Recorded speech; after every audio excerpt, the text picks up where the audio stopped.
कई लोग मुझसे मिलते हैं, कहते हैं सर मैं कभी फेल नहीं हुआ।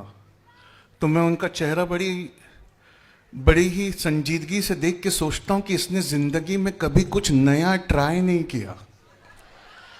जिसने जिंदगी में कभी कुछ नया ट्राई नहीं किया वो जिंदगी में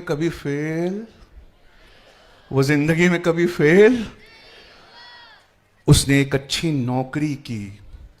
और मौलाना साहब सिर्फ आप समझेंगे मेरी अगली बात, जिसने नौकरी की, ऐ मुसलमानों तुमसे कह रहा हूं, तुम्हारी गैरत को ललकार रहा हूं, जिसने नौकरी की उसकी डेथ 25 साल की उम्र में हो गई, सिर्फ उसका कफन दफन 60-70 में हुआ।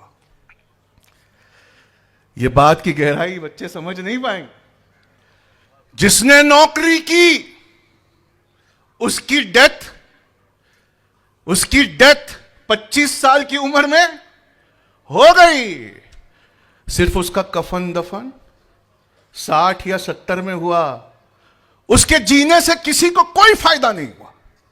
वो सवेरे ऑफिस गया, शाम को ऑफिस से आया, फिर ऑफिस गया, फिर वापस आया। जुमेरात को बीवी ने झगड़ा किया कि आप हम लोगों को नहीं पूछते, तो शनिचर के दिन बाहर खाना खिलाने ले गया।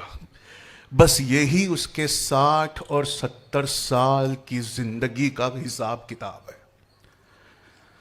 आप डॉक्टर बनेंगे तो जुबैर भाई ने इतने सारे प्रॉब्लम बताए कि आपके रिलीजन को बदनाम किया जा रहा है, आप पे झूठे इल्जाम लगाए जा रहे हैं,